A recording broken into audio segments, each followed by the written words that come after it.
सलाम। यीशु कुछ भी कर सकता का प्रोग्राम वर्ड ऑफ गॉड में हम पैदाइश का 27वां बाब देखेंगे।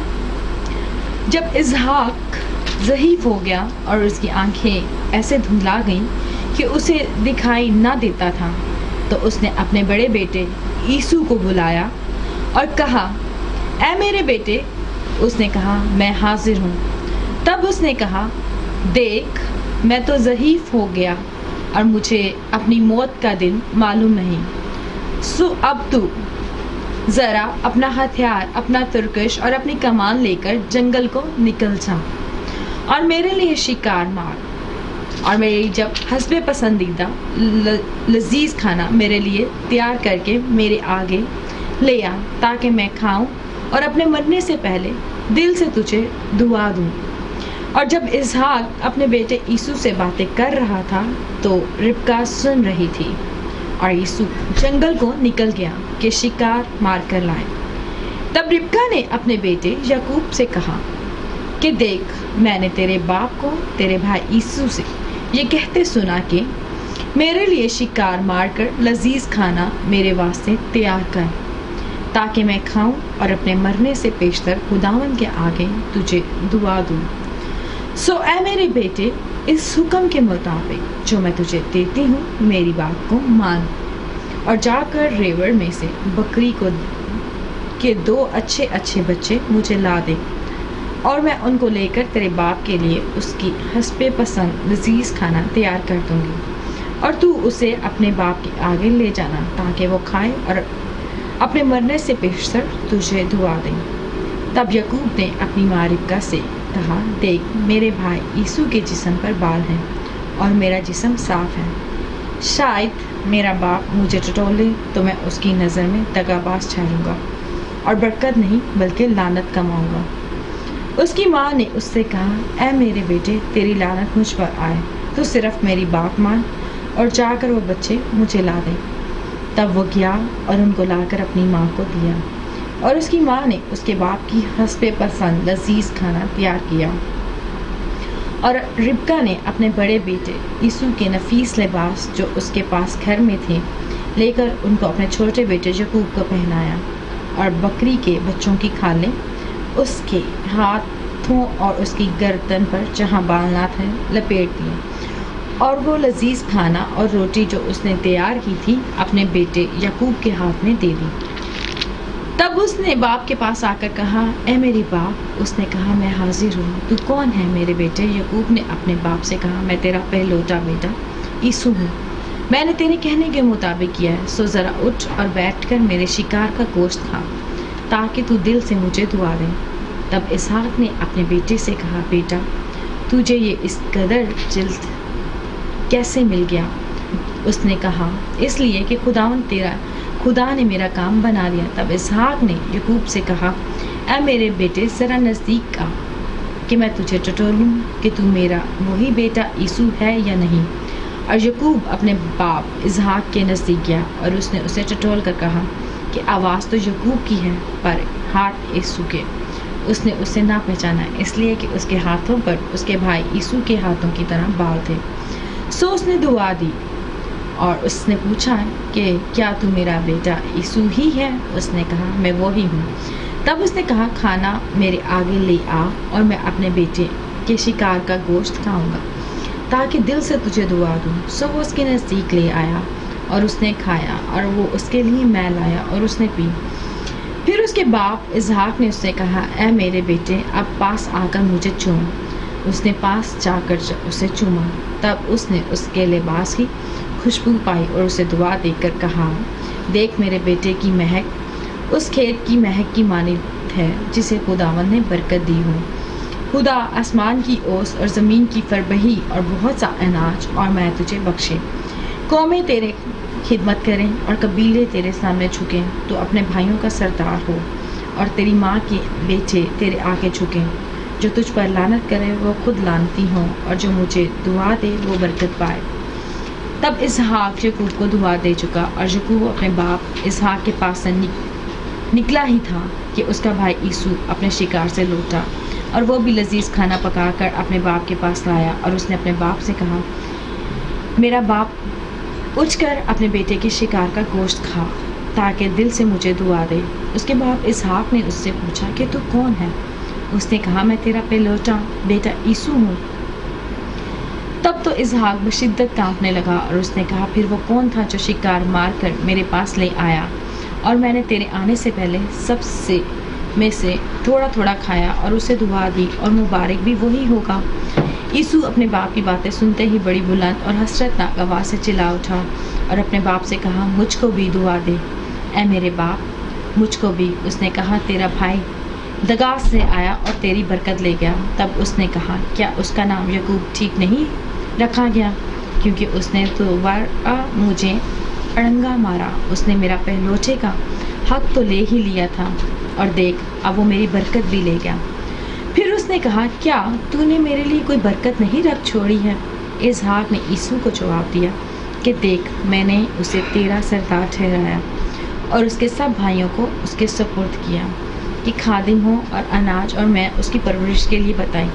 اب اے میرے بیٹے تیرے لیے میں کیا کروں؟ تب عیسو نے اپنے باپ سے کہا کیا تیرے پاس ایک ہی برکت ہے؟ اے میرے باپ مجھے بھی دعا دے، اے میرے باپ مجھے بھی۔ اور عیسو چلا چلا کر رویا۔ تب اس کے باپ اسحاق نے اس سے کہا دیکھ سرخیز زمین میں تیرا مسکن ہو اور اوپر سے آسمان کی شبنم اس پر پڑے، تیری اوقات بصری تیری تلوار سے ہو اور تو اپنے بھائی کی خدمت کرے، اور جب تو آزاد ہو تو اپنے بھائی کا جوا اپنی گردن پر سے اتار پھینکے۔ اور عیسو نے یعقوب سے اس برکت کے سبب سے جو اس کے باپ نے اسے بخشی کی نہ رکھا، اور عیسو نے اپنے دل میں کہا کہ میرے باپ کے ماتم کے دن نزدیک ہیں، پھر میں اپنے بھائی یعقوب کو مار ڈالوں گا۔ اور ربکا کو اس کے بڑے بیٹے عیسو کی یہ باتیں بتائی گئی۔ تب اس نے اپنے چھوٹے بیٹے یعقوب کو بلا کر اس سے کہا کہ دیکھ تیرا بھائی عیسو تجھے مار ڈالنے پر ہے اور یہی سوچ سوچ کر اپنے آپ کو تسلی دے رہا ہے۔ سو اے میرے بیٹے تو میری بات مان اور اٹھ کر ہاران کو میرے بھائی لابن کے پاس بھاگ جا اور تھوڑے دن اس کے ساتھ رہ جب تک کہ تیرے بھائی کی خفگی اتر نہ جائے، یعنی جب تک تیرے بھائی کا قہر تیری طرف سے ٹھنڈا نہ ہو اور وہ اس بات کو جو تو نے اس سے کی ہے بھول نہ جائے۔ تب میں تجھے وہاں سے بلوا بھیجوں گی۔ میں ایک ہی دن میں تم دونوں کو کیوں کھو بیٹھوں؟ اور ربکا نے اسحاق سے کہا میں ہتی لڑکیوں کے سبب سے اپنی زندگی سے تنگ ہوں، سو اگر یعقوب ہتا لڑکیوں میں سے جیسی اس ملک کی لڑکیاں ہیں کسی سے بیاہ کر لے تو میری زندگی میں کیا لطف رہے گا۔ آمین۔ Very interesting what we're reading today.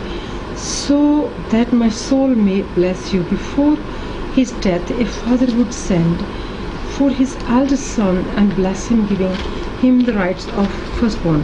In modern times, it would be equivalent to making out his will and leaving everything to that son. This was the most dreamt of moment in the life of the heir, and only happened when a father was old and close to death. Isaac could not die before he transferred his blessing he had received from his father Abraham to his son.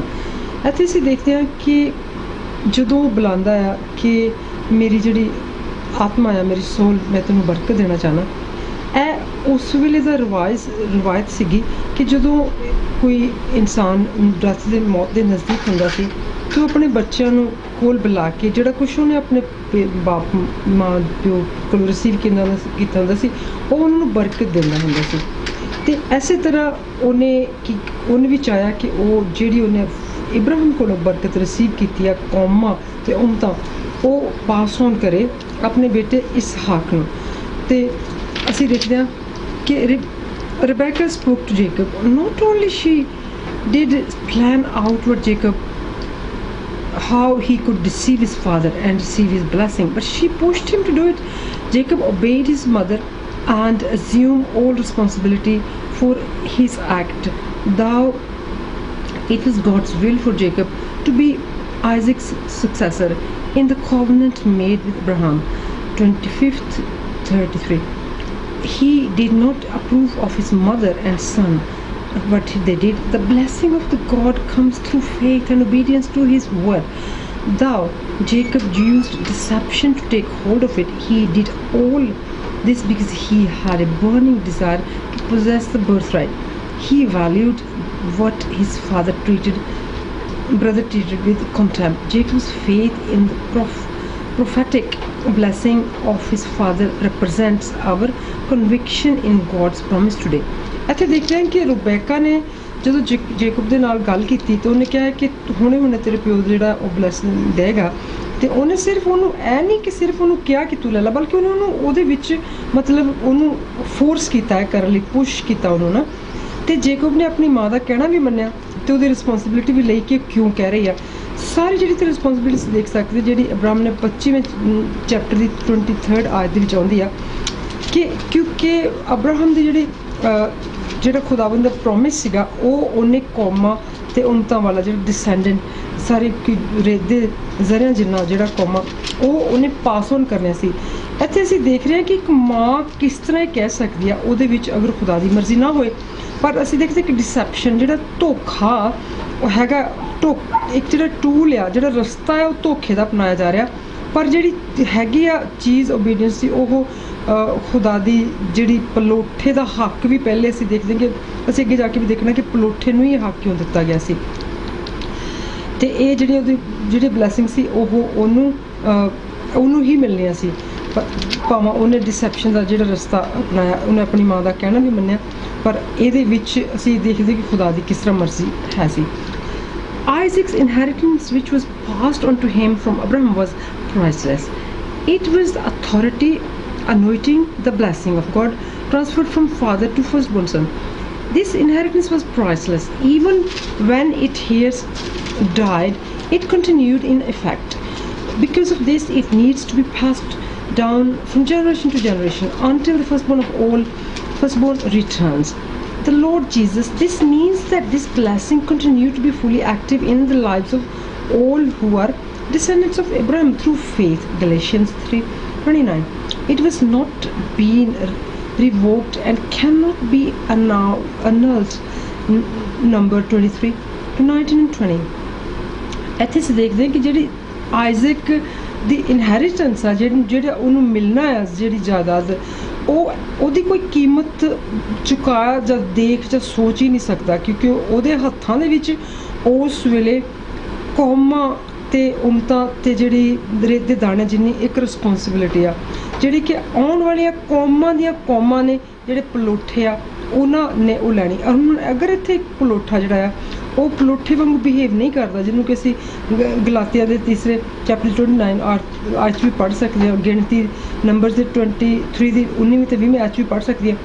ਫਿਰ ਖੁਦਾ ਕਿਸੇ ਹੋਰ ਰਸਤੇ ਰਾਹੀਂ ਵੀ option ਨੂੰ use ਕਰ ਸਕਦਾ। ਅੱਗੇ ਅਸੀਂ ਦੇਖਦੇ Esau lifted up his voice and wept. Today we have people like this tool. When it comes to satisfying their fleshly desire, they do not think of consequences. Then afterward they cry and mourn about what they've lost. Esau acted that way because he was worldly. His tears were not of tears of repentance but of unhappiness at his foolishness.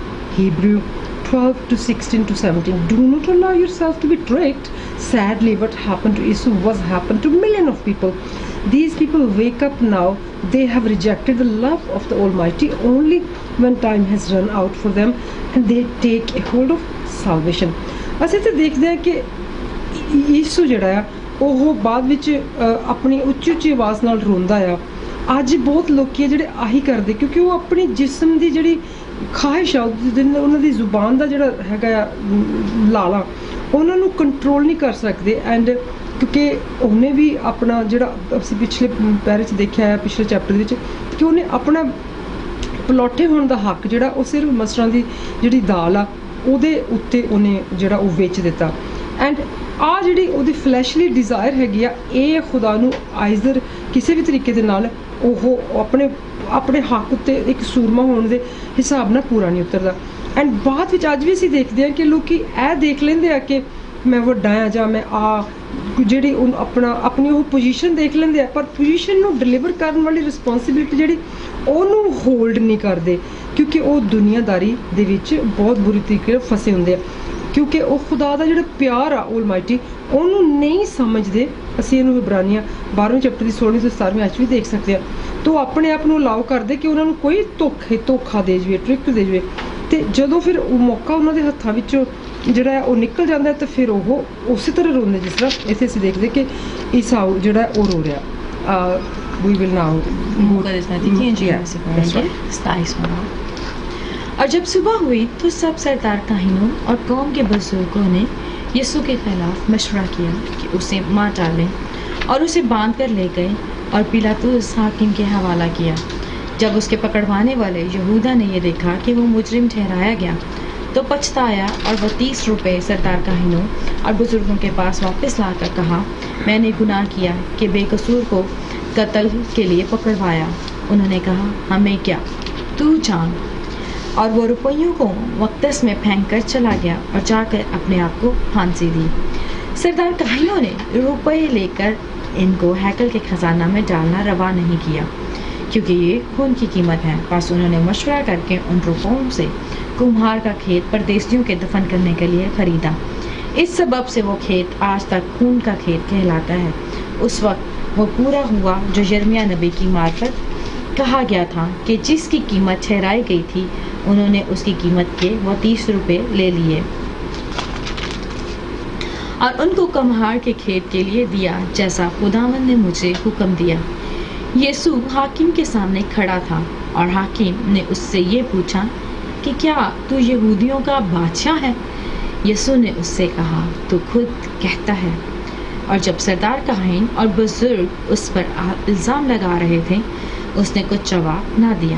اس پر پیلاطس نے اس سے کہا، کیا تو نہیں سنتا یہ تیرے خلاف کتنی گواہیاں دیتے ہیں؟ اس نے ایک بات کا بھی اس کو جواب نہ دیا، یہاں تک کہ حاکم نے بہت تعجب کیا۔ اور حاکم کا دستور تھا کہ عید پر لوگوں کی خاطر ایک قیدی جسے وہ چاہتے تھے چھوڑ دیتا تھا۔ اس وقت برابا نام کا ایک مشہور قیدی تھا۔ بس جب وہ اکٹھے ہوئے تو پیلاطس نے ان سے کہا، تم کس سے چاہتے ہو کہ میں تمہاری خاطر چھوڑ دوں، برابا کو یا یسوع کو جو مسیح کہلاتا ہے؟ کیونکہ اسے معلوم تھا کہ انہوں نے اس کو حسد سے پکڑوایا ہے۔ اور جب وہ تختے عدالت پر بیٹھا تھا تو اس کی بیوی نے اسے کہلا بھیجا کہ تو اس راست باز سے کچھ کام نہ رکھ، کیونکہ میں نے آج خواب میں اس کے سبب سے بہت دکھ اٹھایا ہے۔ لیکن سردار کاہنوں اور بزرگوں نے لوگوں کو ابھارا کہ برابا کو مانگ لیں اور یسوع کو ہلاک کرائیں۔ حاکم نے ان سے کہا کہ ان دونوں میں سے کس کو چاہتے ہو کہ تمہاری خاطر چھوڑ دوں؟ انہوں نے کہا، برابا کو۔ پیلاطس نے ان سے کہا، پھر یسوع کو جو مسیح کہلاتا ہے کیا کروں؟ سب نے کہا، وہ مصلوب ہے۔ اس نے کہا، کیوں؟ اس نے کیا برائی کی ہے؟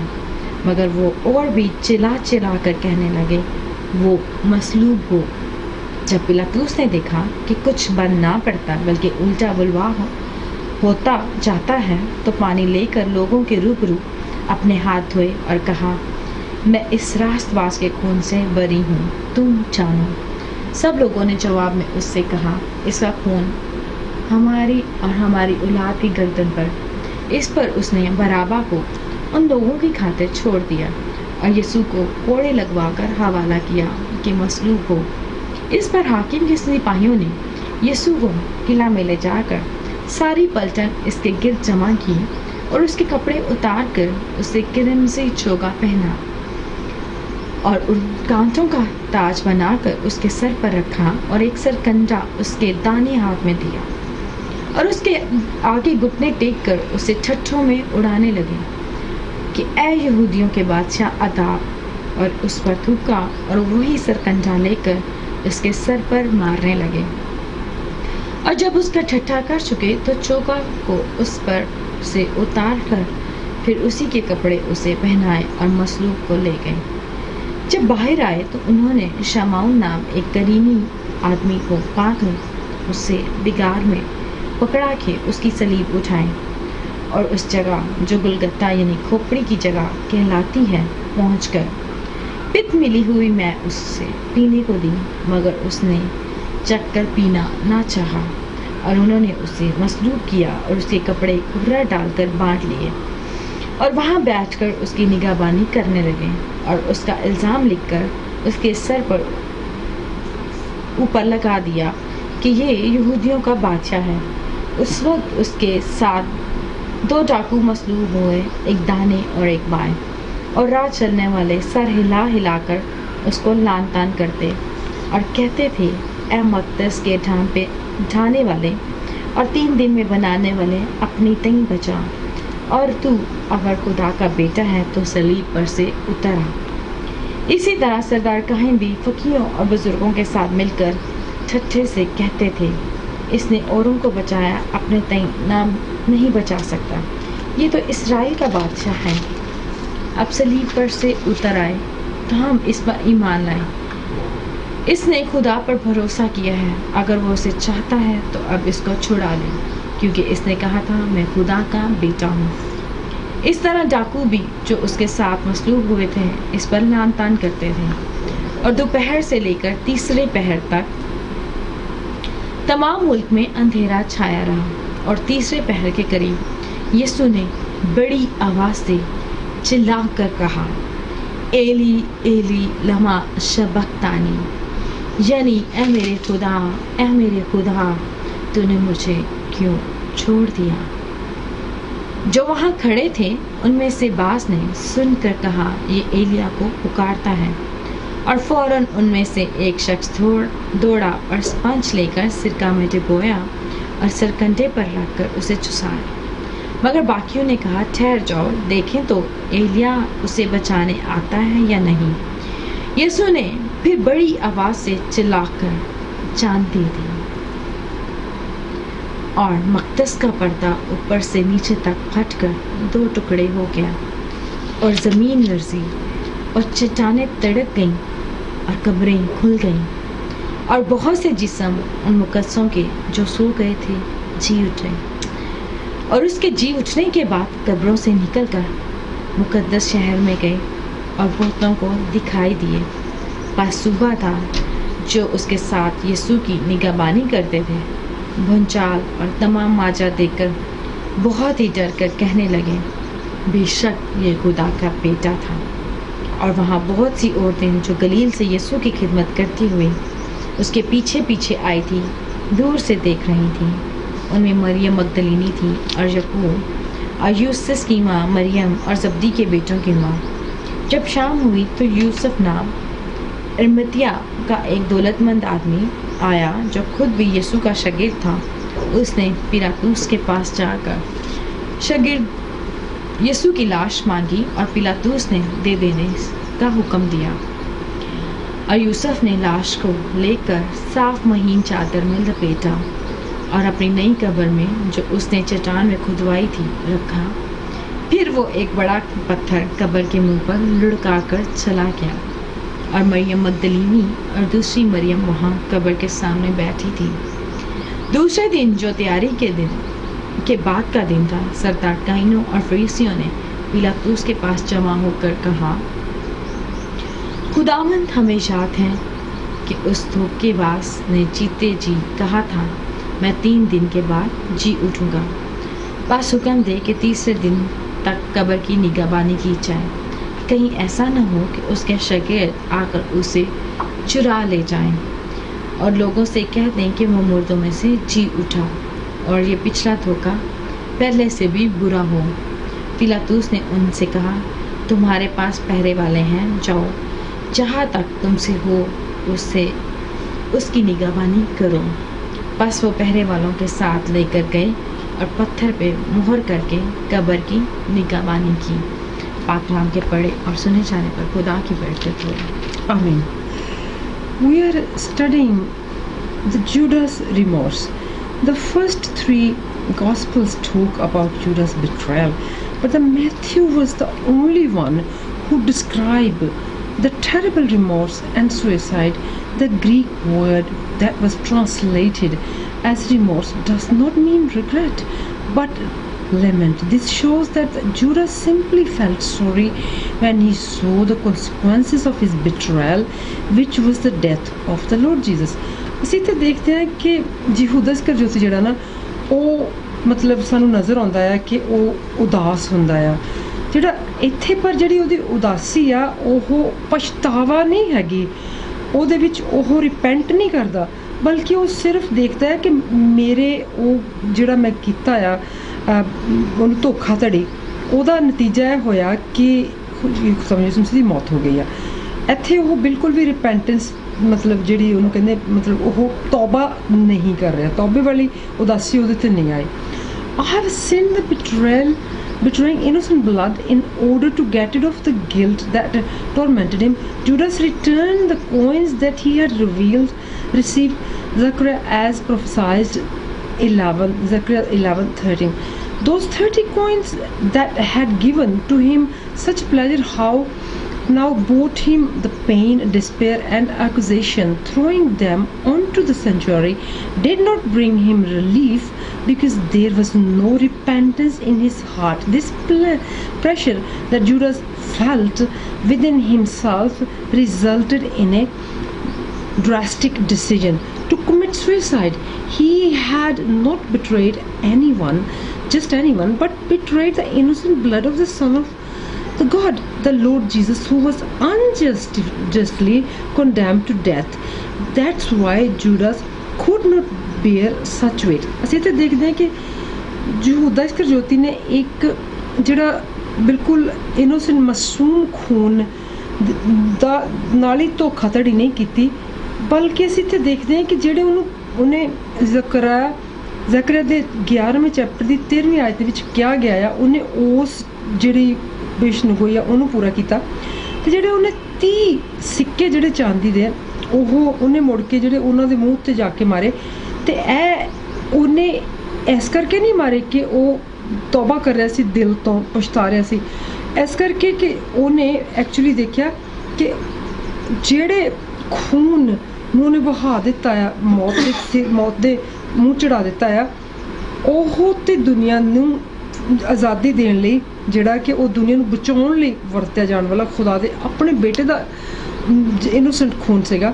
ਆਹ ਜਿਹੜਾ ਭਾਰ ਸੀ ਸਾਰਾ ਕਿ ਮੈਂ ਆਹ ਕੀ ਕਰ ਦਿੱਤਾ, ਇਹਦੇ ਬਾਰੇ 'ਚ ਕਿਹਾ ਹੈ ਕਿ ਪਿੱਛੇ ਅਸੀਂ ਦੇਖਦੇ ਹਾਂ ਕਿ ਇਹਦੇ ਬਾਰੇ 'ਚ ਕਿਹਾ ਗਿਆ ਹੈ ਕਿ ਇਹ ਹੋਣਾ ਜ਼ਰੂਰ ਹੈ, ਪਰ ਅਫਸੋਸ ਜਿਹਦੇ ਕਾਰਨ ਇਹ ਹੋਏਗਾ, ਉਹਦਾ ਭਾਰ ਉਹਦੀ ਜਿਹੜੀ ਆਤਮਾ ਨਹੀਂ ਸਹਿ ਸਕੀ, ਜਿਹਦੇ ਕਰਕੇ ਉਹਨੇ ਸੁਸਾਈਡ ਜਿਹੜੀ ਕਮਿਟ ਆਪਣੇ ਆਪ ਨੂੰ ਫਾਂਸੀ ਲਗਾਈ।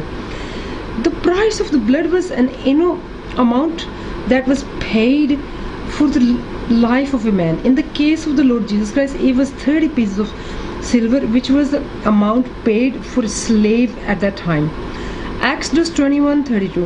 In a spiritual sense, that the coin that were given to Judas represent the bad that devil uses to lure people and take them away from God, such as the love of money, success, fame, and carnal pleasures and addictions. Satan offers all these things and more to have a person's soul. ਇੱਥੇ ਦੇਖਦੇ ਹਾਂ ਕਿ ਉਹ ਖੂਨ ਦੀ ਕੀਮਤ ਜਿਹੜੀ 30 ਸਿੱਕੇ ਚਾਂਦੀ ਦੇ ਦਿੱਤੇ ਗਏ, ਇਹਦੇ ਬਾਰੇ ਵਿੱਚ ਅਸੀਂ ਖਰੂਚ ਦੀ ਕਿਤਾਬ ਦੇ 21ਵੀਂ ਚੈਪਟਰ ਦੀ 32ਵੀਂ ਆਇਤ ਵੀ ਦੇਖ ਸਕਦੇ ਹਾਂ। ਇਹ ਉਹਨਾਂ ਦਿਨਾਂ ਦੇ ਵਿੱਚ ਇੱਕ ਗੁਲਾਮ ਦੀ ਕੀਮਤ ਸੀ ਹੁੰਦੀ ਸੀ, 30 ਸਿੱਕੇ ਜਿਹੜੇ ਆ ਚਾਂਦੀ ਦੇ, ਉਹਦੀ ਕੀਮਤ ਚੁਕਾਈ ਜਾਂਦੀ ਸੀ।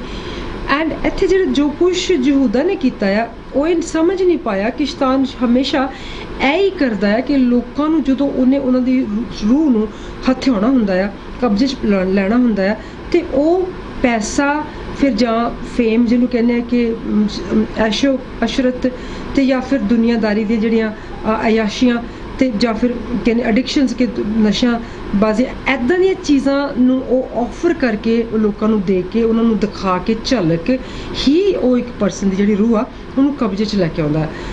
Are you the king of the Jews? The Lord Jesus did not say a word to his accusers, but silently allowed an unjust sentence to be passed to fulfill Isaiah's prophecy. Isaiah 53 verse 7. However, there will be a day when everyone will stand before him. Only this time the Lord Jesus will be the judge, and they will be descendant. Imagine if they will feel as they took at the one they unfairly condemned. All those who despise him in their hearts will receive the same judgment.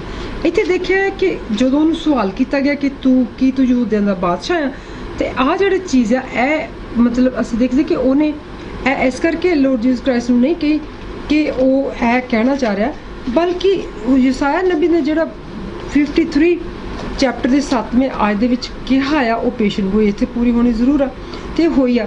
ਪਰ ਜਿਹੜੇ ਆਪਣੇ ਦਿਲ ਤੋਂ ਕਿਸੇ ਨੂੰ ਇਸ ਤਰ੍ਹਾਂ ਕਰਦੇ ਆ, ਖਾਸ ਕਰਕੇ ਜਿਹੜਾ ਵੀ ਮਸੀਹੀ ਮਾਰਟਰ ਜਾਂ ਹੀਰੋ, ਉਹਨਾਂ ਨੂੰ ਖੁਦਾਵੰਦ ਯਿਸੂ ਮਸੀਹ ਖੁਦ ਜਦੋਂ ਉਹ ਜਜਮੈਂਟ ਲਈ ਆਉਣਗੇ ਉਹਨਾਂ ਦਾ ਹਿਸਾਬ ਉਹ ਜ਼ਰੂਰ ਕਰਨਗੇ। Barabbas or Jesus, Pilatus knew that the charge against Jesus was unfair. Verse 23, he had the authority to let the Messiah go, but he did not do so because he was being pressurized by the religious leaders. When Pilatus allowed people to decide, he certainly did not think that they would have that reaction. After all, who would choose a convicted murderer over a just Messiah? But Pilatus' stance was worse than those people's reaction. It was his duty to execute justice based on fact. Yet he failed. Like him, many authorities in this world do not execute justice either because they are corrupted or because they are concerned about their own interest. ਹੁਣ ਇੱਥੇ ਜਦੋਂ ਲੋਕੀ ਕਹਿ ਰਹੇ ਆ ਪਿਲਾਤੁਸ ਨੂੰ ਕਿ ਉਹ ਪੁੱਛ ਰਿਹਾ ਆ ਕਿ ਬਰਬਾਸ ਜਾਂ ਫਿਰ ਜੀਸਸ, ਅਸੀਂ ਤੇ ਦੇਖਦੇ ਹਾਂ ਕਿ ਉਹਨੂੰ ਵੀ ਪਤਾ ਸੀਗਾ ਕਿ ਇਹ ਜਿਹੜਾ ਕੁਝ ਹੋ ਰਿਹਾ ਇਹ ਗਲਤ ਹੋ ਰਿਹਾ, ਇਹ ਅਨਫੇਅਰ ਹੋ ਰਿਹਾ, ਤੇ ਪਰ ਇਹਦੇ ਬਾਵਜੂਦ ਉਹਦੇ ਕੋਲ ਇਹ ਹੱਕ ਸੀ, ਅਥਾਰਟੀ ਸੀ, ਤਾਕਤ ਸੀ ਕਿ ਉਹ ਮਸੀਹਾ ਨੂੰ ਜਾਲਣ ਦਿੰਦਾ। ਪਰ ਉਹਨੂੰ ਇਹ ਦਿਖਦਾ ਸੀ ਕਿ ਜਿਹੜੇ ਉਦੋਂ ਦੇ ਫੱਕੀ ਫਰੀਸੀ ਧਰਮੀ ਜਿਹੜੇ ਲੀਡਰ ਸੀਗੇ ਉਹ ਪ੍ਰੈਸ਼ਰਾਈਜ਼ ਕਰੀ ਜਾ ਰਹੇ ਸੀਗੇ ਕਿ ਉਹ ਦੂਸਰਾ ਫੈਸਲਾ ਲਵੇ ਬਰਬਸ ਨੂੰ ਫ੍ਰੀ ਕਰਨ ਦਾ। ਪਰ ਇੱਥੇ ਦੇਖਦੇ ਹਾਂ ਕਿ ਅੱਜ ਵੀ ਉਹੋ ਜਿਹੇ ਲੋਕੀ ਮੌਜੂਦ ਆ ਜਿਨ੍ਹਾਂ ਦੇ ਕੋਲ ਇਹ ਤਾਕਤ ਆ, ਉਹਨਾਂ ਨੂੰ ਫਿਕਰ ਕੀ ਆ, ਜਾਂ ਤਾਂ ਉਹਨਾਂ ਦੇ ਦਿਲ ਜਿਹੜੇ ਆ ਉਹ ਬਹੁਤ ਜ਼ਿਆਦਾ ਧੋਖਾਧੜੀ ਨਾਲ ਭਰੇ ਹੋਏ ਆ, ਤੇ ਜਾਂ ਫਿਰ ਉਹਨਾਂ ਦੇ ਆਪਣੇ ਉਹਨਾਂ ਨੂੰ ਲੋਕਾਂ ਦਾ ਪ੍ਰੈਸ਼ਰ ਤੇ ਉਹਨਾਂ ਨੂੰ ਆਪਣੇ ਜਿਹੜੇ ਉਹਦੇ ਦੀ ਦਿਲਚਸਪੀ ਕਿ ਅਸੀਂ ਕੀ ਹੋਰ ਖੱਟ ਲਵਾਂਗੇ ਖਾ ਲਵਾਂਗੇ ਉਹਦਾ ਫਿਕਰ ਦੇ ਨਾਲ ਸਾਨੂੰ ਅੱਜ ਵੀ ਇਹੋ ਜਿਹੇ ਲੋਕੀ ਜਿਹੜੇ ਸੱਚਿਆਂ ਨੂੰ ਫਾਂਸੀ ਚੜਾਉਂਦੇ ਨਜ਼ਰ ਆਉਂਦੇ। And they said, Barabbas, this was the choice of the people who were waiting for the judgment of Jesus. They exchanged life for death, peace for war, love for hatred, freedom for slavery. Barabbas is still the choice of most people around the world. He represents the wide gate where everyone is permitted in the same name of the pleasure without any concern for the consequences. To choose Jesus, to do the opposite, it's the enter through the narrow gate and walk the narrow way. Chapter 7, 13 and 14. It's the deny oneself and leave behind one's life of sin. It's to be persecuted and despised even by one's own family. It's to be wronged, hated and mistreated because of the faith in His name. Given this teach, each one must examine their own choices. Those who choose Barabbas choose momentary pleasure will be tormented forever. But those who choose Jesus, pay the price in this world, will receive the eternal joy of salvation. No one can serve two masters, as it's been said in chapter 6 verse 24. Therefore, who do you choose? ਅਸੀਂ ਤੇ ਦੇਖਦੇ ਹਾਂ ਕਿ ਜਦੋਂ ਉਹਨਾਂ ਲੋਕਾਂ ਨੇ ਕਿਹਾ ਕਿ ਸਾਨੂੰ ਬਰਬਸ ਚਾਹੀਦਾ ਆ, ਇਹ ਜਿਹੜੀ ਚੋਇਸ ਆ, ਚੋਣ ਆ, ਲੋਕੀ ਅੱਜ ਵੀ ਆਪਣੀ ਜਦੋਂ ਉਹ ਫੈਸਲੇ ਕਰਦੇ ਆ ਇਹ ਕਰਦੇ ਆ। ਇੱਕ ਪਾਸੇ ਉਹਨਾਂ ਨੂੰ ਜ਼ਿੰਦਗੀ ਦੇ ਬਦਲੇ ਦੇ ਵਿੱਚ ਜਿਹੜੀ ਮੌਤ ਉਹਨਾਂ ਨੇ ਵਟਾ ਲਈ, ਫਿਰ ਉਹਨਾਂ ਨੇ ਸ਼ਾਂਤੀ ਸੁੱਖ ਦੇ ਬਦਲੇ 'ਚ ਲੜਾਈ ਨੂੰ ਵਟਾ ਲਿਆ, ਪਿਆਰ ਦੇ ਬਦਲੇ 'ਚ ਨਫ਼ਰਤ ਨੂੰ ਲੈ ਲਿਆ, ਉਹਨਾਂ ਨੇ ਜਿਹੜੀ ਫਰੀडम ਆਜ਼ਾਦੀ ਦੇ ਬਦਲੇ ਵਿੱਚ ਗੁਲਾਮੀ ਨੂੰ ਲੈ ਲਿਆ। ਅੱਜ ਵੀ ਬਰਬਸ ਮਤਲਬ ਸ਼ੈਤਾਨ ਕਿਸੇ ਨਾ ਕਿਸੇ ਰੂਪ ਦੇ ਵਿੱਚ ਉਹ ਲੋਕਾਂ ਨੂੰ ਆਹ ਚੀਜ਼ਾਂ ਜਿਹੜੀਆਂ ਦਿਖਾਉਂਦਾ ਆ ਤੇ ਉਹ ਲੋਕਾਂ ਦੀ ਜ਼ਿੰਦਗੀ ਹਮੇਸ਼ਾ ਦੇ ਲਈ ਖੁੱਲ੍ਹੇ ਰਾਹ ਦੇ ਉੱਤੇ ਚਲਾਉਂਦਾ ਆ ਕਿ ਜਿੱਥੇ ਉਹਨਾਂ ਨੂੰ ਬੜਾ ਸੌਖਾ ਹੈ ਸਾਰਾ ਕੁਝ ਕਰਨਾ, ਪਰ ਉਹਨਾਂ ਦੀ ਜਿਹੜੀ ਹਮੇਸ਼ਾ ਦੀ ਜ਼ਿੰਦਗੀ ਮੌਤ ਤੋਂ ਬਾਅਦ ਹੈ, ਉਹ ਜਿਹੜੀ ਆ ਉਹ ਜਹੰਨਮ ਨਰਕ ਦੀ ਅੱਗ ਵਿੱਚ ਜਾ ਡਿੱਗਦੀ ਆ। ਇਹ ਅਸੀਂ ਦੇਖ ਸਕਦੇ ਹਾਂ ਇਸੇ ਚੈਪਟਰ ਦੀ 7ਵੀਂ ਆਇਤ ਦੇ 13ਵੀਂ ਤੇ 14ਵੀਂ ਚੈਪਟਰ ਦੀ 13ਵੀਂ 14ਵੀਂ ਆਇਤ ਦੇ ਵਿੱਚ ਅਸੀਂ ਅੱਗੇ ਜਾ ਕੇ ਇਹਨੂੰ ਦੇਖ ਸਕਦੇ ਹਾਂ। ਇਸੇ ਚੈਪਟਰ ਦੀ 6ਵੇਂ ਚੈਪਟਰ ਦੀ 24ਵੀਂ ਆਇਤ ਦੇ ਵਿੱਚ ਵੀ ਤੁਸੀਂ ਇਹ ਫੈਸਲਾ ਲੈਣਾ ਹੈ ਕਿ ਅੱਜ ਤੁਸੀਂ ਆਪਣੀ ਜ਼ਿੰਦਗੀਆਂ ਦੇ ਵਿੱਚ ਖੁੱਲ੍ਹਾ ਗੇਟ ਦੇ ਰਾਹੀਂ ਜਾ ਰਹੇ ਆ ਜਾਂ ਫਿਰ ਜਿਹੜਾ ਟਾਈਟ ਨੈਰੋ ਜਿਹੜਾ ਦਰਵਾਜ਼ਾ ਉਹਦੇ ਥਾਂ ਜਾ ਰਹੇ ਆ, ਕਿਉਂਕਿ ਤੁਸੀਂ ਦੋ ਮਾਸਟਰਾਂ ਨੂੰ ਨਹੀਂ ਸਰਵ ਕਰ ਸਕਦੇ ਤੇ ਤੁਸੀਂ ਸ਼ੈਤਾਨ ਨੂੰ ਤੇ ਖੁਦਾ ਦੋਨਾਂ ਨੂੰ ਇਕੱਠਾ ਨਹੀਂ ਸਰਵ ਕਰ ਸਕਦੇ। ਤੁਸੀਂ ਕੀ ਚਾਹੁੰਦੇ ਆ? The dirty hands, although Pilatus had washed his hands with water, freeing himself from the guilt of that crime, they were not cleansed. Firstly, since it was his conscience that was dirty. Secondly, because the innocent blood of Jesus was already impregnated in them. Having dirty hands means leading a life of injustice and sin, as it's been said in Isaiah chapter 1 verse 15 and 16. A person's hand only become clean when he or she abandons their transgression and commits to obeying God's perceptions and leading a righteous life, as it's been said in James chapter 4 verse 8. ਇੱਥੇ ਦੇਖਿਆ ਕਿ ਜਿਹੜੇ ਉਹ ਆਪਣੇ ਲਹੂ ਨਾਲ ਲਿਬੜੇ ਹੱਥ ਧੋਂਦਾ ਹੈ ਪਿਲਾਤਸ, ਇਹ ਉਹਨੇ ਬੇਸ਼ੱਕ ਹੱਥ ਧੋ ਕੇ ਉਹਨਾਂ ਤੋਂ ਲਹੂ ਤਾਂ ਜਿਹੜਾ ਉਹ ਉਹਦੇ ਹੱਥ 'ਤੇ ਨਹੀਂ ਨਜ਼ਰ ਆਇਆ, ਪਰ ਜਿਹੜਾ ਉਹਦੀ ਆਤਮਾ ਦੇ ਉੱਤੇ ਲਹੂ ਹੋ ਗਿਆ ਲੁਹਾਨ, ਜਿਹੜਾ ਉਹਨੇ ਦੋਸ਼ ਜਿਹੜੇ ਉਹਨੇ ਗੁਨਾਹ ਕਰ ਲਿਆ, ਉਹ ਕਦੀ ਵੀ ਸਾਫ਼ ਨਾ ਹੋਣ ਵਾਲਾ ਸੀ, ਕਿਉਂਕਿ ਜਿਹੜੀ ਉਹਦੀ ਆਤਮਾ ਉਹਦੀ ਕੌਨਸ਼ੀਅਸ ਹੈਗੀ ਸੀ ਉਹ ਗੰਦੀ ਹੋ ਗਈ। ਦੂਜਾ ਇੱਕ ਇਨੋਸੈਂਟ ਇੱਕ ਜਿਹੜਾ ਮਾਸੂਮ ਖੂਨ ਜਿਹਨੇ ਕਿ ਖੁਦਾ ਯਿਸੂ ਮਸੀਹ ਦਾ ਇਹ ਆਲਰੇਡੀ ਉਹਨੂੰ ਜਿਹੜਾ ਉਹ ਧਿਰਕਾਰ ਰਿਹਾ ਸੀ। ਜਿਹੜੇ ਗੰਦੇ ਹੱਥ ਆ ਉਹ ਸਾਨੂੰ ਅੱਜ ਇਹ ਵੀ ਸਿਖਾਉਂਦੇ, ਜਿਸ ਤਰ੍ਹਾਂ ਕਿ ਯਸਾਇਆ ਪਹਿਲੇ ਦੀ 15ਵੀਂ ਆਇਤ ਤੇ 16ਵੀਂ ਅੱਜ ਤੁਸੀਂ ਪੜ੍ਹ ਸਕਦੇ ਆ ਕਿ ਜਦੋਂ ਲੋਕੀ ਆਪਣੀ ਮਰਜ਼ੀ ਦੇ ਨਾਲ ਆਪਣੀ ਖੁਸ਼ੀਆਂ ਦੇ ਨੂੰ ਲੋਕਾਂ ਦੀਆਂ ਉਦਾਸੀਆਂ ਜਾਂ ਲੋਕਾਂ ਦੀ ਕਿਸਮਤ ਨੂੰ ਖਰਾਬ ਕਰਨ ਲਈ ਆਪਣੀ ਜ਼ਿੰਦਗੀ ਨੂੰ ਖੁਸ਼ ਕਰ ਲੈਂਦੇ, ਅੱਜ ਉਹ ਵੀ ਇਸੇ ਤਰ੍ਹਾਂ ਖੁਦਾ ਦੀ ਹਜ਼ੂਰੀ ਦੇ ਵਿੱਚ ਜਿਹੜੇ ਆ ਉਹ ਹਮੇਸ਼ਾ ਲਈ ਡਿੱਗ ਜਾਂਦੇ ਆ। ਤੇ ਉਹ ਜਦੋਂ ਉਹਦੇ ਤੇ ਨਹੀਂ ਚੱਲਦੇ, ਇੱਕ ਰਾਸਤੇ ਦੀ ਜ਼ਿੰਦਗੀ ਤੇ ਨਹੀਂ ਚੱਲਦੇ, ਗੁਨਾਹਾਂ ਦੀ ਜ਼ਿੰਦਗੀ ਤੇ ਚੱਲਦੇ ਆ। ਅਸੀਂ ਇਹਨੂੰ ਯਾਕੂਬ ਦੀ ਪੱਤਰੀ 4ਥੇ ਚੈਪਟਰ ਦੀ 8ਵੀਂ ਆਇਤ ਵੀ ਦੇਖ ਸਕਦੇ ਹਾਂ। His blood be on us on our children. These words brought huge consequences for all the people of Israel. Instead of recognizing that Jesus was paying the price not only for their sins but also all humankind, as the scriptures said in Isaiah 53 verse 10 and 11, the Jews considered him an imposer, a sinner, a worthy of that punishment by rejecting the sacrifice of Lord Jesus Christ. The Jews denied the privilege of receiving forgiveness of their sins and salvation. They were victim of their own words when they asked for the Savior's blood to be on them.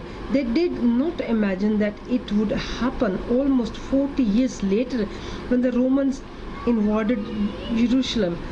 Not only were the city and the temple destroyed, but thousands of people were killed and their bodies scattered on the streets.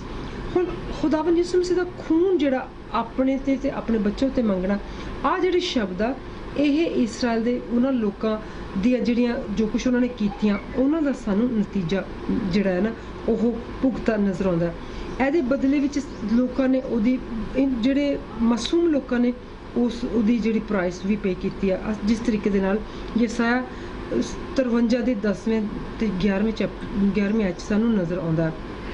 ਜਿਹੜੇ ਯਹੂਦੀ ਲੋਕਾਂ ਨੇ ਖੁਦਾਵੰਦ ਯਿਸੂ ਮਸੀਹ ਨੂੰ ਇੱਕ ਪਾਪੀ ਕਿਹਾ ਤੇ ਉਹਨਾਂ ਨੇ ਉਹਦੀ ਸੋਚਿਆ ਕਿ ਅਸੀਂ ਉਹਨੂੰ ਹੁਣ ਸਜ਼ਾ ਵੀ ਦਵਾ ਦਿੱਤੀ, ਪਰ ਜਿਹੜੀ ਕੁਰਬਾਨੀ ਦਿੱਤੀ ਉਹਨਾਂ ਨੇ ਆਇਆ ਗਿਆ ਕਰਕੇ ਦੇਖਿਆ ਨਹੀਂ, ਪਰ ਉਦੋਂ ਪਿੱਛੋਂ ਨਜਾਤ ਜਿਹੜੀ ਆ ਉਹ ਤੇ ਜਿਹੜੇ ਆਪਣੀਆਂ ਗਲਤੀਆਂ ਦੀ ਮੁਆਫੀ ਦੀ ਬਜਾਏ ਉਹਨਾਂ ਨੇ ਕਿ ਖੁਦਾਵੰਦ ਯਿਸੂ ਮਸੀਹ ਦਾ ਜਿਹੜਾ ਖੂਨ ਉਹਨਾਂ ਦੇ ਉੱਤੇ ਬਚਾਉਣ ਦੀ ਖਾਤਰ ਹੋਣਾ ਸੀ, ਇਹ ਉਹਨਾਂ ਨੇ ਨਹੀਂ ਲਿਆ। ਨਾ ਹੀ ਉਹਨਾਂ ਨੇ ਇਮੈਜਿਨ ਕੀਤਾ ਕਿ ਉਹਨਾਂ ਨੂੰ 40 ਸਾਲ ਬਾਅਦ ਕੀ ਹੋਏਗਾ ਜਦੋਂ ਕਿ ਯਰੂਸ਼ਲਮ ਦੇ ਵਿੱਚ ਰੋਮਨ ਜਿਹੜੇ ਆ ਉਹ ਆ ਗਏ ਤੇ ਇਨਵਾਈਟਡ ਕੀਤਾ ਉਹਨਾਂ ਨੇ, ਤੇ ਫਿਰ ਸਾਰੀ ਜਿਹੜੀ ਸਾਰਾ ਸ਼ਹਿਰ ਸਾਰਾ ਜਿਹੜਾ ਹੈਕਲ ਸੀਗੀ ਉਹ ਤਬਾਹ ਕਰ ਦਿੱਤੀ ਗਈ, ਤੇ ਹਜ਼ਾਰਾਂ ਦੇ ਜਿਹੜੇ ਲੋਕੀ ਆ ਉਹ ਮਾਰੇ ਗਏ, ਤੇ ਉਹਨਾਂ ਦਾ ਖੂਨ ਗਲੀਆਂ ਦੇ ਵਿੱਚ ਰੁਲ ਰਿਹਾ ਸੀ, ਤੇ ਉਹਨਾਂ ਦਾ ਜਿਸਮ ਜਿਹੜਾ ਡੁੱਲ ਰਿਹਾ ਸੀ, ਤੇ ਜਿਸਮ ਜਿਹੜਾ ਰੁਲ ਰਿਹਾ ਸੀ. The violence of the soldiers, the Lord Jesus suffered violence at the hand of the brutal men who spared no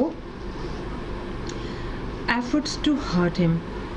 They punched his face and beat him with rods and lashes that tore his flesh, as it's been said in Isaiah chapter 50 verse 6.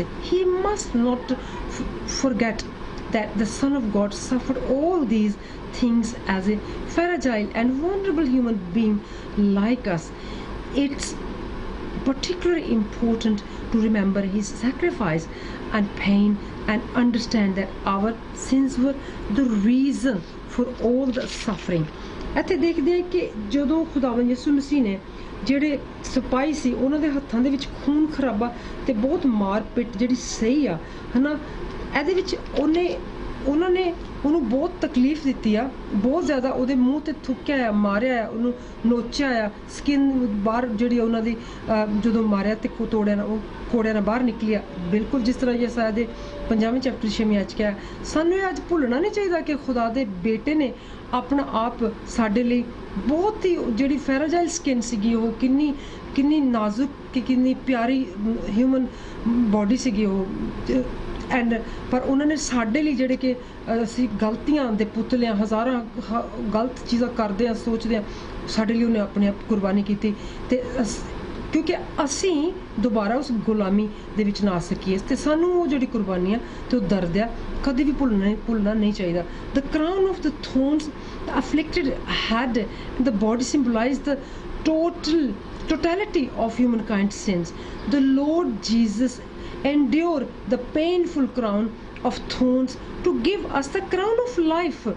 Roman soldiers mocked his right as heavenly king and dishonored him with scorn and humiliation. They struck him on the head and spat on his face with cruelty. No one has ever been ridiculed, rejected, or humiliated like our Lord, but he remained faithful and forgave the wickedness of his tormentor. Today there are many people who deny him the right to be the king and lord of their lives. Little do they realize they are denying themselves the opportunity to be saved forever. ਜਦੋਂ ਖੁਦਾਵੰਦ ਯਿਸੂ ਮਸੀਹ ਦੇ ਸਿਰ ਦੇ ਉੱਤੇ ਕੰਡਿਆਂ ਦਾ ਤਾਜ ਰੱਖਿਆ ਗਿਆ, ਉਸ ਸਿਰ ਨੂੰ ਮਾਰਿਆ ਗਿਆ ਸੀ, ਸਾਰੀ ਦੁਨੀਆ ਦੇ ਜਿਹੜੇ ਗੁਨਾਹ ਆ ਉਹ ਉਹਨਾਂ ਦੇ ਸਿਰ ਦੇ ਉੱਤੇ ਰੱਖ ਦਿੱਤੇ ਗਏ, ਇੱਕ ਬਹੁਤ ਤਕਲੀਫਾਂ ਵਾਲਾ ਜਿਹੜਾ ਉਹ ਬਣਾ ਕੇ ਤਾਜ, ਤੇ ਉਹ ਉਹਨਾਂ ਨੂੰ ਦਿੱਤਾ ਗਿਆ ਤਾਂ ਕਿ ਅਸੀਂ ਜ਼ਿੰਦਗੀ ਦਾ ਤਾਜ ਹਾਸਲ ਕਰ ਸਕੀਏ. ਉਹ ਜਿਹੜੇ ਰੋਮਨ ਸਿਪਾਹੀ ਸੀਗੇ ਉਹਨਾਂ ਨੇ ਉਹਦੇ ਹੱਕ ਨੂੰ ਜਿਹੜਾ ਉਹਨੂੰ ਬਹੁਤ ਬੇਇੱਜ਼ਤ ਕੀਤਾ, ਉਹਨੂੰ ਬਹੁਤ ਤੜਪਾਇਆ, ਤਕਲੀਫ ਦਿੱਤੀ, ਥੁੱਕਿਆ, ਤਾਂ ਕਿ ਅਸੀਂ ਉਸ ਸਿਚੁਏਸ਼ਨ ਨੂੰ ਆਪਣੀ ਜ਼ਿੰਦਗੀ ਦੇ ਉੱਤੇ ਸੋਚਦੇ ਹੋਏ ਅੱਜ ਇਹ ਯਾਦ ਕਰ ਸਕੀਏ ਕਿ ਅਸੀਂ ਇਸ ਤਕਲੀਫ 'ਚ ਹੋਣਾ ਸੀ. ਪਰ ਇਹ ਕਿ ਕੁਛ ਲੋਕ ਹੈਗੇ ਜਿਹੜੇ ਜ਼ਰਾ ਜਿਹਾ ਵੀ ਨਹੀਂ ਇਹ ਸੋਚਦੇ ਕਿ ਉਹਨਾਂ ਲਈ ਕਿੰਨੀਆਂ ਤਕਲੀਫਾਂ ਸਹੀਆਂ ਗਈਆਂ, ਕਿ ਉਹਨਾਂ ਨੇ ਆਪਣੀ ਜ਼ਿੰਦਗੀਆਂ ਦਾ ਉਹਨੂੰ ਖੁਦਾ ਬਾਦਸ਼ਾਹ ਤੇ ਕੀ ਮੰਨਣਾ, ਪਰ ਉਹਨੂੰ ਰੱਬ ਖੁਦਾਵੰਦ ਬਾਦਸ਼ਾਹ ਵੀ ਨਹੀਂ ਮੰਨਦੇ, ਤੇ ਉਹ ਆਪਣੇ ਜਿਹੜੀ ਬਚਾਏ ਜਾਣ ਦੀ ਇੱਕ ਮੌਕਾ ਆ ਉਹਨੂੰ ਹਮੇਸ਼ਾ ਲਈ ਗਵਾ ਲੈਂਦੇ. ਐਂਡ ਦੇ gave him sour wine mingled with gall. According to the Jewish tradition, this mixture was an anesthetic that numbed the senses. The generous woman of Jerusalem offered this drink to the condemned before their crucifixion. However, the Lord did not want to drink it, for it would ease the pain of his sacrifice.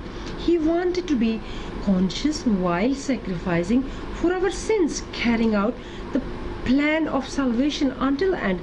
No wonder why he was offered a way to relieve his pain while suffering so much cruelty and torment. The devil wanted him to fail in his mission.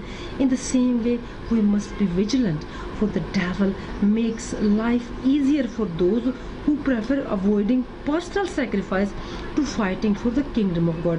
ਜਦੋਂ ਉਹਨਾਂ ਨੂੰ ਸਿਰਕਾ ਜਿਹੜਾ ਉਹ ਦਿੱਤਾ ਗਿਆ, ਇਹ ਯਹੂਦੀਆਂ ਦੀ ਇੱਕ ਰੀਤ ਸੀਗੀ ਕਿ ਉਹ ਉਸ ਵੇਲੇ ਇਹ ਦਿੰਦੇ ਸੀ ਜਦੋਂ ਉਹ ਕਿਸੇ ਨੂੰ ਸੂਲੀ ਤੇ ਚੜਾਉਂਦੇ ਸੀ, ਤਾਂ ਕਿ ਉਹ ਕਹਿੰਦੇ ਸੀਗੇ ਕਿ ਉਸ ਵੇਲੇ ਜਿਹੜੇ ਉਹਨਾਂ ਦੀ ਹੋਸ਼ ਹਵਾਸ ਉੱਡ ਜਾਣ। ਇਹ ਉਹਨਾਂ ਦਾ ਤੌਰ ਤਰੀਕਾ ਸੀ ਜਦੋਂ ਕਿਸੇ ਨੂੰ ਵੀ ਸੂਲੀ ਤੇ ਚੜਾਉਂਦੇ ਸੀ, ਉਹਨਾਂ ਨੂੰ ਪਿਲਾਉਂਦੇ ਸੀ। ਜਦੋਂ ਇੱਕ ਔਰਤ ਨੇ ਆਫਰ ਕੀਤਾ ਖੁਦਾਵੰਦ ਨੂੰ ਡਰਿੰਕ, ਤੇ ਉਹਨਾਂ ਨੇ ਉਹਦਾ ਰਿਫਿਊਜ਼ ਕਰ ਦਿੱਤਾ, ਕਿਉਂਕਿ ਉਹ ਚਾਹੁੰਦੇ ਸੀਗੇ ਕਿ ਉਹ ਹੋਸ਼ ਹਵਾਸ ਦੇ ਵਿੱਚ ਕੁਰਬਾਨੀ ਕਰਦੇ ਹੋਏ ਸਾਡੀਆਂ ਜਿਹੜੀਆਂ ਗਲਤੀਆਂ ਆ ਉਹਨਾਂ ਦੇ ਲਈ ਆਪਣੇ ਆਪ ਨੂੰ ਸੂਲੀ ਤੇ ਚਾੜਨ, ਐਂਡ ਤਾਂ ਕਿ ਸਾਡੀ ਜਿਹੜੀ ਨਜਾਤ ਆ ਉਹ ਐਂਡ ਤੱਕ ਉਹਦੀ ਰੱਖਿਆ ਰਾਖੀ ਪ੍ਰੋਟੈਕਸ਼ਨ ਦੇ ਵਿੱਚ ਲਿਆ ਸਕਣ। ਅੱਜ ਅਸੀਂ ਇਹ ਦੇਖਦੇ ਹਾਂ ਕਿ ਉਹਨਾਂ ਦਾ ਜਿਹੜਾ ਮਿਸ਼ਨ ਸੀ, ਉਹਨਾਂ ਨੇ ਆਪਣੇ ਆਪ ਨੂੰ ਪੂਰੇ ਤਰੀਕੇ ਦੇ ਨਾਲ ਆਪਣੇ ਆਪ ਨੂੰ ਉਸ ਦੁਖੀ ਜਿਸਮ ਦੇ ਵਿੱਚ ਵੀ ਪੂਰਾ ਕੀਤਾ। ਸ਼ੈਤਾਨ ਅੱਜ ਵੀ ਚਾਹੁੰਦਾ ਕਿ ਲੋਕਾਂ ਨੂੰ ਉਹ ਉਸ ਤਰ੍ਹਾਂ ਉਹਨਾਂ ਦੀਆਂ ਹੋਸ਼ ਹਵਾਸ ਉਸ ਤਰ੍ਹਾਂ ਦੀ ਜਿਸ ਤਰ੍ਹਾਂ ਦੀ ਡਰਿੰਕ ਦੇ ਨਾਲ ਗਵਾ ਦੇਵੇ, ਤਾਂ ਕਿ ਉਹ ਉਹਨਾਂ ਨੂੰ ਆਪਣੇ ਕੰਮ ਲਈ ਇਸਤੇਮਾਲ ਕਰ ਸਕੇ। Divided his garments, the Messianic Psalm foresaw this event, Psalm 22:18. It was a tradition for execution to take the garments of those who were being executed. For those insensible soldiers, the Lord's garments were a source of profit, but for us they are the garments of the eternal salvation, as has been said in Isaiah 61:10. ਕੱਪੜਿਆਂ ਦੀ ਵੰਡ ਕਰਨਾ ਉਹਨਾਂ ਦਿਨਾਂ ਦੇ ਵਿੱਚ, ਜਿਸ ਤਰ੍ਹਾਂ ਕਿ ਅਸੀਂ ਇੱਕ ਰੀਤ ਸੀ ਯਹੂਦੀ, ਕਿ ਜਦੋਂ ਵੀ ਉਹ ਕਿਸੇ ਨੂੰ ਸਲੀਬ ਦਿੰਦੇ ਸੀ ਤਾਂ ਉਦੋਂ ਉਹਦੇ ਜਿਹੜੇ ਕੱਪੜੇ ਆ ਉਹਨਾਂ ਨੂੰ ਵੰਡ ਲੈਂਦੇ ਸੀ। ਪਰ ਜਦੋਂ ਇਹਦੇ ਬਾਰੇ ਵਿੱਚ ਜ਼ਬੂਰ 22 ਦੀ 18ਵੀਂ ਆਇਤ ਦੇ ਵਿੱਚ ਵੀ ਸਾਨੂੰ ਦੱਸਿਆ ਗਿਆ ਆ, ਪਰ ਜਿਹੜੇ ਸਾਡੇ ਲਈ ਖੁਦਾਵੰਦ ਯਿਸੂ ਮਸੀਹ ਦੇ ਕੱਪੜੇ ਆ, ਉਹ ਨਜਾਤ ਦਾ ਉਹ ਕੱਪੜਾ ਹੈ ਜਿਹੜਾ ਅਸੀਂ ਪਾ ਲੈਂਦੇ ਹਾਂ, ਜਿਸ ਤਰ੍ਹਾਂ ਕਿ ਯਸਾਇਆ 61 ਦੀ 10ਵੀਂ ਆਇਤ 'ਚ ਕਿਹਾ ਗਿਆ। ਉਹਨਾਂ ਲਈ ਤਾਂ ਉਹ ਇੱਕ ਪ੍ਰੋਫਿਟ ਭਾਵ ਇੱਕ ਖੱਟੀ ਸੀ, ਪਰ ਸਾਡੇ ਲਈ ਉਹ ਪ੍ਰੋਫਿਟ ਨਹੀਂ ਹੈ, ਸਾਡੇ ਲਈ ਉਹ ਨਜਾਤ ਦਾ ਕੱਪੜਾ। The chief priests, scribes and elders wanted to show people that the Lord Jesus was a fierce and an impostor. Verse 40, but they were so cruel with their taunts that they even insinuated that the God did not want to deliver him from that suffering because he was not his son, although it was true death that God his father left him only at the moment of his death. We must understand that this only happened because of the Lord Jesus had to take our sins upon himself and become a curse for us. As it's been said in Galatians 3:13, he had to bear the suffering alone and pay the price that was required for our salvation. ਜਿਹੜੇ ਵੱਡੇ ਫਕੀ ਫਰੀਸੀ ਸੀਗੇ ਉਹ ਕਹਿੰਦੇ ਸੀਗੇ ਕਿ ਤੇਰੇ ਪਿਓ ਨੇ ਤੈਨੂੰ ਕੱਲਾ ਛੱਡ ਦਿੱਤਾ, ਤੂੰ ਅੱਜ ਉੱਤਰ ਆ ਸੂਲੀ ਤੋਂ ਵੀ, ਤੇ ਤੂੰ ਉਹਨੂੰ ਆਪ ਵੀ ਬਚ, ਦੂਸਰੇ ਨੂੰ ਵੀ ਬਚਾ। ਇਸੇ ਤਰ੍ਹਾਂ ਉਹਨਾਂ ਨੇ ਵੀ ਉਹਨੂੰ ਠੱਠੇ ਕੀਤੇ, ਬਹੁਤ ਮਖੌਲ ਕੀਤੇ, ਪਰ ਉਹਨਾਂ ਨੇ ਖੁਦਾਵੰਦ ਯਿਸੂ ਮਸੀਹ ਨੇ ਜਿਸ ਤਰ੍ਹਾਂ ਕਿ ਗਲਾਤੀਆਂ 3 ਦੀ 13ਵੀਂ ਆਇਤ 'ਚ ਕਿਹਾ ਗਿਆ ਹੈ ਕਿ ਉਹ ਸਾਰਾ ਕੁਛ ਸਹਿਆ, ਐਂਡ ਉਹਨਾਂ ਨੇ ਸੱਚ ਹੈ ਕਿ ਪਿਤਾ, ਕਿਉਂਕਿ ਉਹ ਪਾਕ ਆ, ਉਹ ਗੁਨਾਹ ਨਹੀਂ ਦੇਖ ਸਕਦਾ, ਉਹਨਾਂ ਨੇ ਆਪਣਾ ਮੂੰਹ ਪੁਆ ਲਿਆ, ਪਰ ਇਸ ਕਰਕੇ ਕਿਉਂਕਿ ਖੁਦਾਵੰਦ ਯਿਸੂ ਮਸੀਹ ਸਾਰੀ ਦੁਨੀਆ ਦਾ, ਸਾਡੀ ਆਉਣ ਵਾਲੀ ਦੁਨੀਆ ਦਾ ਵੀ ਜਿਹੜਾ ਗੁਨਾਹ ਆ ਉਹ ਆਪਣੇ ਉੱਤੇ ਉਸ ਵੇਲੇ ਚੁੱਕ ਕੇ ਤੇ ਉਹਨੂੰ ਲੈ ਕੇ ਜਾ ਰਿਹਾ ਸੀ, ਸੋ ਤਾਂ ਕਿ ਅਸੀਂ ਨਜਾਤ ਹਾਸਲ ਕਰ ਸਕੀਏ। My God, the Lord Jesus had taught his disciple to call God Father when praying, but on the cross he called him God. This happened because the Messiah had become a curse for us. 2 Corinthians 5:21, Galatians 3:13. Centuries earlier, David had prophesied the Lord's agony on the cross and his conversation with God before his death, Psalm 22. In this way, the cry of our Savior expressed the anguish that his soul felt at the moment. His sacrifice involved humiliation, physical pain, and crown of thorns, and nails stuck in his hand and feet. But his greatest pain was to know that he was separated from the Father, and that he could not count on his presence in the moment of great distress. My God, ਜਦੋਂ ਖੁਦਾਵੰਦ ਸਾਨੂੰ ਇੱਥੇ ਨਜ਼ਰ ਆਉਂਦੇ ਆ ਕਿ ਉਹਨਾਂ ਨੇ ਸਿਖਾਇਆ ਆ ਆਪਣੇ ਚੇਲਿਆਂ ਨੂੰ, ਜੋ ਆਪਣੇ ਸਾਰੇ ਜਿੰਨੇ ਵੀ ਉਹਦੇ ਉਹਨਾਂ ਡਿਸਾਈਪਲ ਹੈਗੇ ਸੀ, ਕਿ ਫਾਦਰ ਇਹ ਹਮਾਰੇ ਬਾਪ ਕਹਿਣਾ। ਪਰ ਅਸੀਂ ਇੱਥੇ ਦੇਖਦੇ ਕਿ ਕ੍ਰੋਸ ਉੱਤੇ ਉਹ ਆਪ ਗੋਡ ਕਹਿੰਦੇ ਆ। ਉਹ ਉਹਨਾਂ ਨੂੰ ਗੋਡ ਕਹਿਣ ਦੀ ਮਸਾਇਆ ਨੂੰ ਕਿਉਂ ਲੋੜ ਪਈ? ਕਿਉਂਕਿ ਉਹ ਸਾਡੇ ਲਈ ਖੁਦ ਉਸ ਵੇਲੇ ਇੱਕ ਪਾਪ, ਇੱਕ ਲਾਨਤ ਬਣ ਚੁੱਕੇ ਸੀ, ਜਿਹਦਾ ਜ਼ਿਕਰ 2 ਕੁਰਿੰਥੀਆਂ ਦੇ 5ਵੇਂ ਚੈਪਟਰ ਦੀ 1ਵੀਂ ਆਇਤ 'ਚ ਮਿਲਦਾ, ਸਾਨੂੰ ਗਲਾਤੀਆਂ ਦੇ 3ਰੇ ਚੈਪਟਰ 13ਵੀਂ ਆਇਤ 'ਚ ਵੀ ਮਿਲਦਾ। ਫਿਰ ਉਹਦੇ ਬਾਰੇ 'ਚ ਸਾਰਾ ਕੁਝ ਕਿ ਉਹਨਾਂ ਨੇ ਕਿੰਨੀ ਤਕਲੀਫ ਸਾਡੇ ਲਈ ਉਠਾਈ, ਉਹ ਸਾਨੂੰ ਸਾਮ ਜ਼ਬੂਰ 22ਵੇਂ ਦੇ ਵਿੱਚ ਵੀ ਮਿਲਦਾ ਪੂਰਾ, ਕਿ ਕਿਸ ਤਰ੍ਹਾਂ ਖੁਦਾਵੰਦ ਰੋ ਰਿਹਾ, ਸਾਡੇ ਕਿਸ ਤਰ੍ਹਾਂ ਉਹਦੀ ਸਿਚੁਏਸ਼ਨ ਜਿਹੜੀ ਉਹਨਾਂ ਨੇ ਸਹੀ ਹੱਥਾਂ ਵਿੱਚ ਕੀ ਲਿਆ, ਉਹਨਾਂ ਦੇ ਸਿਰ, ਉਹਨਾਂ ਦੇ ਸਾਰਾ ਜਿਸਮ ਜਿਹੜਾ, ਉਹਨਾਂ ਦਾ ਉਹ ਮੌਕਾ ਇੰਨਾ ਮੁਸ਼ਕਿਲ ਦਾ ਸੀ। ਸਭ ਤੋਂ ਜ਼ਿਆਦਾ ਤਕਲੀਫ ਉਹਨਾਂ ਨੂੰ ਐਸੀ ਕਿ ਉਸ ਵੇਲੇ ਬਾਪ ਕੋਲੋਂ ਬੇਟੇ ਨੂੰ ਅਲੱਗ ਹੋ ਕੇ ਉਹ ਸਾਰਾ ਜਿਹੜਾ ਸਾਡਾ ਬੋਝ ਹੈ ਉਹ ਚੁੱਕਣਾ ਪਿਆ। He yielded up his spirit. The Son of God voluntarily surrendered his spirit. Though many people think that he died because of the seriousness of the ill treatment he suffered before and during the crucifixion, he himself had already foretold that he would give his life and then take it back. John 10:17. His mission was to fulfill the most highest plan of redemption, for only his blood could save us from our sins. ਫਿਰ ਜਦੋਂ ਹੁਣ ਅਸੀਂ ਦੇਖਦੇ ਹਾਂ ਕਿ ਖੁਦਾ ਆਪਣੀ ਰੂਹ ਨੂੰ ਆਪ ਖੁਦਾ ਯਿਸੂ ਮਸੀਹ ਬਾਪ ਦੇ ਹਵਾਲੇ ਕਰਦੇ, ਇੱਕ ਖੁਦਾ ਦਾ ਪੁੱਤਰ ਹੋਣ ਦੇ ਨਾਤੇ ਉਹਨਾਂ ਨੇ ਆਪਣੇ ਆਪ ਵੋਲੰਟਰੀਲੀ ਆਪਣੇ ਆਪ ਉਹਨਾਂ ਨੇ ਆਪਣੀ ਰੂਹ ਨੂੰ ਬਾਪ ਦੇ ਹਵਾਲੇ ਕੀਤਾ। ਉਹਨਾਂ ਦਾ ਤਾਂ ਮੌਤ ਦੇ ਉੱਤੇ ਹੱਕ ਹੈਗਾ ਸੀ, ਕਿਉਂਕਿ ਉਹ ਲੋਕੀ ਕਹਿੰਦੇ ਆ ਕਿ ਉਹ ਜਿੰਨਾ ਉਹਨਾਂ ਨੂੰ ਮਾਰਿਆ ਗਿਆ, ਕੁੱਟਿਆ ਗਿਆ, ਇਸ ਕਰਕੇ ਜਿੰਨਾ ਉਹਨਾਂ ਨੂੰ ਤਸ਼ੱਦਦ ਕੀਤਾ ਗਿਆ, ਇਸ ਕਰਕੇ ਉਹਨਾਂ ਦੀ ਮੌਤ ਜਿਹੜੀ ਆ, ਉਹਨਾਂ ਦੀ ਕ੍ਰੂਸੀਫਿਕੇਸ਼ਨ ਨੂੰ ਸਫਰ ਕਰਦੇ ਹੋਈ ਆ। ਪਰ ਖੁਦਾਵੰਦ ਯਿਸੂ ਮਸੀਹ ਨੇ ਪਹਿਲਾਂ ਹੀ ਕਿ ਉਹਨਾਂ ਨੇ ਉਹਨੀ ਜ਼ਿੰਦਗੀ ਦੇਣੀ ਆ, ਤੇ ਫਿਰ ਉਹਨਾਂ ਨੂੰ ਵਾਪਸ ਲੈਣ ਵਾਸਤੇ ਉਹਨਾਂ ਨੇ ਯਹੋਨਾ 10ਵੇਂ ਦੀ ਚੈਪਟਰ ਦੀ 17ਵੀਂ ਆਇਤ ਵਿੱਚ ਕਿਹਾ ਆ, ਕਿਉਂਕਿ ਉਹਨਾਂ ਦਾ ਇਹ ਮਿਸ਼ਨ ਸੀਗਾ ਕਿ ਬਾਪ ਦੀ ਜਿਹੜਾ ਪਲਾਨ ਆ ਰਿਡੈਂਪਸ਼ਨ ਦਾ, ਕਰਜ਼ੇ ਦਾ, ਉਹਨੂੰ ਉਹ ਸਾਡੇ ਲਈ ਆਪਣੇ ਸਾਡੇ ਗੁਨਾਹਾਂ ਦਾ ਜਿਹੜਾ ਉਹ ਰਿਡੈਂਪਸ਼ਨ ਆ, ਭਾਰਾ ਕਰਜ਼ਾ ਆ, ਉਹ ਉਠਾ ਦੇਣ, ਉਹ ਦੇ ਦੇਣ, ਕੀਮਤ ਚੁਕਾ ਦੇਣ। The veil of the temple was torn. This veil separated the holy place from the holy of holies. Where was the ark of the covenant was? When the veil was torn, the sacrifice of the Lord Jesus, humanity was given free access to the presence of the Most High under the old covenant. Only the high priest had access to that place once a year, Hebrew 9:7. But under the new covenant, in the blood of the Lord Jesus, all those who desired to be forgiven their sins and attain eternal salvation had entered the most holy place at the time, anytime. Hebrew 10:19 and 20. ਅਸੀਂ ਇੱਥੇ ਦੇਖਦੇ ਹਾਂ ਕਿ ਜਦੋਂ ਪਰਦਾ ਜਿਹੜਾ ਆ ਉਹ ਹੈਕਲ ਦਾ 2 ਹਿੱਸਿਆਂ ਦੇ ਵਿੱਚ ਫਟ ਜਾਂਦਾ ਆ, ਕਿਉਂਕਿ ਪਾਕੀਜ਼ਗੀ, ਖੁਦਾਵੰਦ ਦੀ ਪਾਕੀਜ਼ਗੀ ਦੇ ਉੱਤੋਂ ਉਸ ਵੇਲੇ ਵੱਖ ਹੁੰਦੀ ਨਜ਼ਰ ਆ ਰਹੀ ਆ। ਕਿਉਂਕਿ ਅਸੀਂ ਦੇਖਦੇ ਹਾਂ ਕਿ ਉਸ ਵੇਲੇ ਜਿਹੜੇ ਕਾਇਨ ਸੀਗੇ ਉਹੀ ਜਾ ਕੇ ਲੋਕਾਂ ਦੀਆਂ ਦੁਆਵਾਂ ਜਿਹੜੀਆਂ ਉਹ ਪੇਸ਼ ਕਰ ਸਕਦੇ ਸੀ, ਤੇ ਅਸੀਂ ਸਾਨੂੰ ਇਬਰਾਨੀਆਂ ਦੇ 9ਵੇਂ ਚੈਪਟਰ ਦੀ 7ਵੇਂ ਆਇਤ ਵਿੱਚ ਵੀ ਮਿਲਦਾ।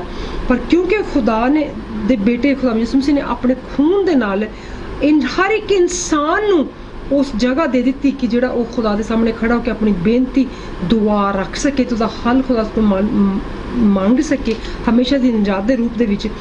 ਇਸ ਕਰਕੇ ਜਿਹੜਾ ਸਾਡੇ ਗੁਨਾਹਾਂ ਦਾ ਪਰਦਾ ਜਿਹੜਾ ਆ ਨਾ ਉਹ ਫਟਣਾ ਸੀ, ਤਾਂ ਕਿ ਸਾਨੂੰ ਹਮੇਸ਼ਾ ਦੀ ਜ਼ਿੰਦਗੀ ਖੁਦਾ ਦੇ ਰਾਹੀਂ ਮਿਲ ਸਕੇ। ਇਹ ਸਾਨੂੰ ਨਜ਼ਰ ਆਉਂਦਾ ਆ ਇਬਰਾਨੀਆਂ 10ਵੇਂ ਦੀ 19ਵੀਂ ਤੋਂ ਲੈ ਕੇ 22ਵੀਂ ਆਇਤ ਦੇ ਵਿੱਚ ਵੀ। The tomb was made secure. Somehow the chief priests and Pharisees heard that Jesus would rise on the 3rd day, so they secured the tomb by sealing the stone and setting guard. so that no one could take him out. Little did they know that their preventive measure would become indisputable proof of themselves on the resurrection of our Savior. 1 Corinthians chapter 15 verse 3 to 6. ਹੁਣ ਜਿਹੜੀ ਕਬਰ ਸੀਗੀ ਉਹਨੂੰ ਕਿਉਂ ਇੰਨੀ ਸੁਰੱਖਿਅਤ ਕੀਤਾ ਗਿਆ? ਕਿਉਂਕਿ ਜਿਹੜੇ ਫਕੀ ਫਰੀਸੀ ਸੀ ਉਹਨਾਂ ਦੇ ਸਰਦਾਰ, ਉਹਨਾਂ ਨੂੰ ਪਤਾ ਸੀ ਕਿ ਖੁਦਾਵੰਦ ਯਿਸੂ ਮਸੀਹ ਨੇ ਤੀਸਰੇ ਦਿਨ ਜੀ ਉੱਠਣਾ ਆ, ਕਿਉਂਕਿ ਉਹਨਾਂ ਨੇ ਕਿਹਾ ਸੀ, ਉਹਨਾਂ ਨੇ ਪੂਰੀ ਜ਼ੋਰ ਲਾ ਲਏ ਉਹਨੂੰ ਸਿਕਿਉਰ ਕਰਨ ਦੇ ਉੱਤੇ। ਅਸੀਂ ਅੱਗੇ ਦੇਖਦੇ ਹਾਂ ਕਿ ਪਰ ਫਿਰ ਵੀ ਉਹ ਉੱਠ ਗਿਆ, ਕਿਉਂਕਿ ਉਹਨੇ ਉੱਠਣਾ ਹੀ ਸੀ, ਕਿਉਂਕਿ ਸਾਡੀਆਂ ਜ਼ਿੰਦਗੀਆਂ ਨੂੰ ਨਿਜਾਤ ਮਿਲਣੀ ਸੀ ਸੇਵੀਅਰ। ਅਸੀਂ ਇਹਨੂੰ ਪਹਿਲੇ ਕੁਰਿੰਥੀਆਂ ਦੇ 15ਵੇਂ ਚੈਪਟਰ ਦੀ ਤੀਸਰੀ ਤੋਂ ਲੈ ਕੇ 6ਵੀਂ ਆਇਤ ਦੇ ਵਿੱਚ ਵੀ ਦੇਖ ਸਕਦੇ ਹਾਂ। ਅਸੀਂ ਅੱਜ ਦਾ ਜਿਹੜਾ ਚੈਪਟਰ ਦੋਨੋਂ ਆ, ਅਸੀਂ ਇਹਨਾਂ ਨੂੰ ਖੁਦਾ ਦੀ ਇਜ਼ਤ ਵਿੱਚ ਪੂਰਾ ਕੀਤਾ। ਹੁਣ ਅਸੀਂ ਦੁਆ ਕਰਾਂਗੇ। Hallelujah, hallelujah. ਖੁਦਾਵੰਦ ਤੇਰੀ ਪਾਕ ਪਵਿੱਤਰ ਵਿੱਚ ਅੱਜ ਦੇ ਇਸ ਦੋਨੋਂ ਚੈਪਟਰਾਂ ਨੂੰ ਤੇਰੇ ਅੱਗੇ ਰੱਖ ਕੇ ਖੁਦਾਵੰਦ ਤੇਰਾ 27ਵੇਂ ਚੈਪਟਰ ਦੋਨਾਂ ਨੂੰ ਤੇਰਾ ਸ਼ੁਕਰ ਕਰਦੇ ਹਾਂ, ਤੇਰਾ ਧੰਨਵਾਦ ਕਰਦੇ ਹਾਂ ਖੁਦਾਵੰਦ। Thank you so much for helping us to make this happen in the name of Lord Jesus Christ. For all those who need to be with you in order to take instruction from you through the word of God. Amen. Amen. आज जैसे कि हमें पैदाइश और मुकदसमती की इंजील में से 27वां बाब देखा। अगर आप कलाम मुकद्दस को और लोगों के साथ शेयर करना चाहते हैं और चाहते हैं कि आपके दोस्त भी कलाम मुकद्दस को और सुन सकें, तो YouTube पे हमारा चैनल JCDA TV के नाम से है, उसको सब्सक्राइब कीजिए। Thank you.